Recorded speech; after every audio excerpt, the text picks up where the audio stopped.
Am I the a-hole for laughing at my brother-in-law's income? I, 35 female, met my husband Ray, 35 male, about 12 years ago. He was a junior engineer at the time, but he was perceptive, considerate, funny, and just overall my ideal guy. The only thing I didn't like was the way he and his brother Pete, now 38 male, interacted. Pete loves to talk about how successful he is and his friends were, and undermines Ray's accomplishments as that's good for your age. Ray overlooks it because he wants to be supportive of his brother. At the time, I wanted to say something about Pete's arrogance, since not only was I not impressed by his income, it's not a secret that Pete is noticeably uglier, inside and out, than his younger brother. I didn't because Ray preferred I let it be. Pete continues to do this for the next 12 years. I tried hinting that we're all doing well and this is an awkward topic, but Pete brushed it off with patronizing, saying like, "You'll get there." Fast forward to now, we're all married with children. 2 weeks ago, Pete with his wife and son dropped by for a visit since Pete was on a business trip. Within a couple hours, Pete starts bragging about his recent raise. He's finally broken X $100,000 per year, and his wife will be going for a promotion that will land her around Y $100,000 per year. Ray was just as supportive as he usually is. Then Pete goes, "You'll get there eventually." Our son, who is playing nearby with Pete's son, stopped and asked if that's a lot. Pete's son said, "Yeah, duh." And I said, "No." Pete then laughed and told me to not set too high of an expectation for my children. So, and this is where I might be the a-hole, I laughed and said, "If you must know, X $100,000 is what we paid in taxes last year." Pete and his wife went silent, and Ray tried to change the subject. Then Pete suggested that we should get a new accountant because that's way too much for Texas. I lost my patience and asked him how much he thought our job titles should pay in Texas, or if he was still under the impression that his little brother is an entry-level engineer. Admittedly, it was not my best moment, but I really disliked him for trying to put down my husband in front of my son. After they left, I got a text from Pete about how I owe him an apology for embarrassing him in front of his son. I told him I will not, but I'm happy to never speak of income again if he will stop bringing it up in front of my son. Ray agrees with me, but asks a favor to let Pete talk in the future as long as it's not in front of the kids. He says his brother has some self-esteem issues, and if it makes Pete feel better to pretend he's more successful than Ray's okay with it. I really don't see the need to keep babysitting an almost 40-year-old man's ego, and frankly, I don't want a man anywhere near my son. But as I don't have a sibling with a self-esteem issue, I don't know if I'm overreacting. Am I the a-hole? Now for the top comments. You are super patient. 12 years. I wouldn't have lasted one. To be honest, it was tempting to go off on him earlier, especially after his toast at our wedding that made my dad almost throw him out. But the only reason I didn't was because my husband made it funny later and we ended up laughing it off. Wait, Pete did this patronizing stunt at your wedding? You might need to tell your husband point blank that his relationship with his brother is incredibly unhealthy, and it's toxic that they are teaching their sons to continue this dynamic as cousins. It started as an okay toast but got condescending and ended with a "not bad for a bachelor's degree, right? Brother-in-law has a PhD." My dad got angry because 1, rude, and 2, he doesn't like PhDs. But people chilled after my husband made some jokes about his brother being convoluted/hard to understand, and ended with "not bad for a PhD, right?" That said, my son will be spending less time with brother-in-law's son until habits improves. It sounds like your husband may have normalized his role of being his brother's punching bag, and then smoothing it over in front of company so no one holds brother-in-law accountable. Obviously, I don't know these people, and so you'd be able to tell if this is accurate or off base. Your husband might need to be reminded that everyone gets insecure and jealous, but most people learn healthy ways of processing, not taking cheap shots during a wedding speech or raising your son to look down on his poor, as brother-in-law assumed you were, cousins. Not the a-hole at all. It sounds like brother-in-law is getting worse over time, and that's probably because no one shut down his behavior before. Better late than never. You shut that nonsense down. Don't apologize. And if he doesn't see the problems with his behavior, tell him not to worry. He'll get there eventually. I'm definitely borrowing your line if this doesn't come down. Next story. Am I the a-hole for leaving for uni without telling my parents? Anyway, I'm female 19 and literally just moved out of my family home. By just, I mean today, in the morning. I thought my decision was right, but one of my new flatmates thinks I'm in the wrong, so I need some impartial opinion. I'm the oldest of 6 siblings. I have 5 younger brothers, and I lived with them and my parents. My parents had me very young. They were both 16 at a time. And from the very young age, I was expected to babysit them, take care of them, and help with a lot of chores. My brothers never had to do any chores whatsoever. When I went to secondary school, I started questioning things. And when I started 6th form, my parents suggested I quit because I won't be going to university anyway since I have to help with my brothers, as my mother won't be able to do so alone. I did my A-levels anyway. I tried talking to my parents about university plans, but they kept telling me to drop it because I'm staying. I, however, was adamant that I want to go. I was to apply for financing as an independent student, without them taking my parents' income into consideration. It was very difficult, but I managed it, and I had all correspondence sent to my friend's address. Anyway, with all finance sorted, academic year is about to start, and my uni had moving-in date today until the end of the week. In the morning, when my parents went out and my siblings went to school, I packed everything I needed, like clothes and basic necessities, left a letter I prepared, and left without them knowing, getting a train to my university town. I had to do it that way because they wouldn't let me go. I've had countless of phone calls from them since the morning. I've picked up once, and they shouted at me, demanding I come back or tell them where exactly I am.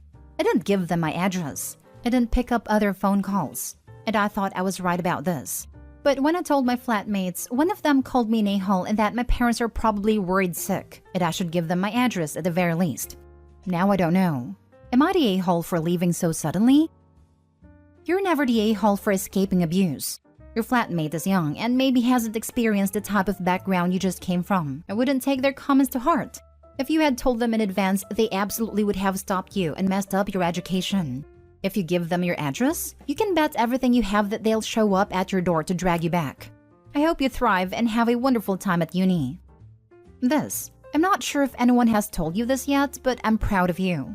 What you did wasn't easy and took a lot of strength and courage. You're absolutely not the a-hole. Not the a-hole, but I would stop telling your flatmates anything if that's how they respond. You can let them know that any way a person escapes a harmful situation is okay, and that your parents know you left and that you're safe, and that's all that matters. With that said, if possible, I'd get another phone, change your number, and get rid of your old phone. They can track it, especially if it's on their phone plan, in some situations, and I doubt they will easily let go of their free babysitter and free labor. They will harass you forever. Cut them off completely. And be careful who you tell about your home situation moving forward. Information is power. Sometimes when we're in unhealthy environments, we tend to talk to anyone who seems to have a sympathetic ear, but you need to make sure these people are trustworthy people first. If there's a free school counselor, I'd make an appointment with them instead. And never tell your family where you are. If you keep in contact with your siblings and they push for info, I'd have another university picked out with basic information that you can say enough about to have a convincing story. A university far from where you actually are. Not the a-hole. Please let your school know the situation and have them lock down your info. Also, call the police for both your town and the school to make them aware you are safe, an adult, and you are fleeing from a horrible environment. That you are concerned for your safety, possible retaliation, and being brought home and held against your will. If you do not do this, your parents will end up getting info and address from you and the police will be at your door. If you do not have your birth certificate on you, they may try physically detain you at the police station and let your parents know where you are. Once the school is made aware in both police stations, please tell your roommates that you are fleeing a horrible situation and that allowing your parents to know where you are is safety risk. It would also be helpful to call a few key relatives to let them know your side of the story and that you are safe. Next story. Am I the a-hole for kicking out my daughter after she pawned a family heirloom? I have 3 daughters, Lucy, female 21, Diane, female 17, and Rosa, female 15. Their father, my husband, unfortunately passed away in a work accident 11 years ago. We were all devastated, and it was a terrible shock. We were able to get by with my parents helping out with the kids so that I could work. We're doing much better now financially. However, I've been having a lot of problems with Lucy. Not long after she turned 18 and finished school, she's suddenly gone off the rails, is mingling with some very sketchy people, and I don't know what to do with her. She's gotten into heavy smoking cigarettes and weed, partying at every opportunity, getting drunk every day, and I suspect she's been doing hard stuffs. She started treating the house like a bread and breakfast and is very disrespectful to me and her sisters. I didn't raise her to act like this, and I'm at my wit's end. I've tried to get her into rehab and therapy, but she just refuses to go and gets very angry when I bring it up. Lucy stays with us rent-free. She works a job in retail and buys her own groceries but blows the rest of her income. The last straw for me was something that happened 3 weeks ago. Diane and Rosa have pieces of very expensive jewelry that they inherited from their dad's mother after she passed away last year. The jewelry had been in the family for generations. Whilst they were at school, their pieces of jewelry went missing from their rooms. Diane and Rosa were incredibly upset when they noticed the jewelry was missing. I asked Lucy if she knew what happened to the jewelry. Lucy lied and said she didn't know. I pressed the issue and pointed out that she went partying and spent loads of money, and Lucy eventually admitted that she stole the jewelry and pawned it. Even though it was kind of obvious that it was Lucy, I was still shocked that she would do something like that. I told Lucy that this is it, and that I'm kicking her out. I told her that she needs to be out in 3 days. I didn't think it was fair on Diane and Rosa to keep someone like Lucy around when she keeps causing chaos and destruction in our home, and I was also worried about Diane and Rosa being influenced by her.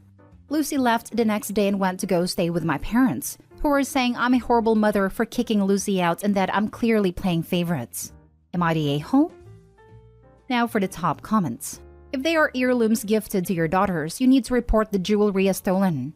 Local police get pawn sheets from local pawn stores and check them against stolen property reports. Your daughter will probably get arrested because pawn shops take the IDs of people pawning goods, but you may be able to retrieve the jewelry. I don't think Opie is an a-hole for kicking her daughter out of the house, but I do think she will be one if she doesn't try to get the jewelry back. Not the a-hole. I wholly agree with this. Do not lose those family heirlooms that belong to your other daughters because of Lucy's dishonest behavior. I think Lucy pawned the jewelry for drug money. Both are correct. I am recovering, and being an addict doesn't absolve us from our actions. What it does mean is that we were sick. People get sober and try to atone for their actions, but whether the victim accepts it is up to them. We can't change the past. We are responsible for our past. We can try our best to make amends, and the rest is out of our hands. It's complicated because it's not simple. Not the a-hole. Your daughter has some things to figure out. Maybe she will, maybe she won't, but ultimately you still have 2 other non-destructive children to prioritize and care for. She's 21, and while you'll always be her mom, she's an adult and responsible for who she wants to be, where she wants to go, and what she wants to do. Meanwhile, you have actual minors to worry about. Hopping onto this comment to point out that Opie needs to check the credit reports of the younger children and herself. You need to make sure no credit card/identity theft has taken place. Now for the last story. Am I the a-hole for refusing to pay for my half of the rent? I, 19 female, have been living with a close friend, 19 female, since last December. We co-signed a lease so both our names are on paper for the place we're renting out, and we pay 50-50 for the rent. The lease was up a couple of months ago, but we were still making back-to-back monthly payments due to our agreement with our landlord. Everything was going good, up until a couple months ago when my roommate started acting differently. It started off with some small things, like when she'd have a bad day at work, she would get home and basically take it out on me, which fine, I can handle minor mood swings. I thought it would just be a temporary thing anyways. However, it gradually got worse. She was constantly mad at me and would look for anything to berate for, sometimes without even giving a reason why after. Not only that, but she kept acting like the place was solely hers. She would say things to mutual friends about how it was her place, therefore she had a final say in whatever happened to it, or who was welcome and who wasn't without even consulting me. I finally had enough, so I decided that it was time for me to move out. I gave our landlord my 1-month notice to be out by the end of September and told her about it the next day. She gave the landlord her 1-month notice about 2 weeks after I told her, but by then it was already September, so she informed him she would be gone by October. Even before I gave my notice to the landlord, I've been staying with a different friend, 20 male, so I haven't been there since almost a month ago now. The other day, she messaged me saying the rent was gonna be due for October and that I had to pay my half. But I told her, I'm afraid I can't do so as I gave my notice that I'd be gone by the end of September. She ended up getting mad and saying that this was not fair and that I'm totally screwing her over. I haven't even been living there for almost a month now, so I feel I shouldn't have to pay for a place that isn't mine anymore. But I do feel kind of bad about it. So am I the a-hole for refusing to pay my half of the rent? Not the a-hole. Your written lease had expired and you were operating under a month-to-month lease. You properly informed your landlord and co-tenant that you were not going to continue the lease and paid your portion of the final month of your lease. You did literally nothing wrong, legally or morally. Not today, Ho. You gave your 1 month notice on time and will be out in 1 month. She wanted the place to be solely hers, and that's what she got. Lol. Good luck, OP. Just from OP's other posts, the issues coincided with OP's boyfriend who was living there at the time picking up hard substances after running from his own addict parents. OP never posted a conclusion on if they kicked him out and how that all went down. I can definitely see why the roommates might have taken a stand on who's allowed through the door after that. We both mutually agreed to kick him out, and I ran everything by her before we let him move in. In no way did I ever treat it like it wasn't both our place. I viewed us as equals, so I never did anything without consulting her first. Whereas she let her addict brother stay with us for months on end without even running it by me. Oof, yeah, I feel you were not the a-hole in regards to leaving or the lease. Just wasn't sure if the prior post had caused a change in her behavior. Completely understandable. However, I don't know what triggered a change. I wish I did, and I wish it was something we could have sorted out. But it doesn't seem that way as I've tried talking to her about it, and she said I was just lashing out and being dramatic.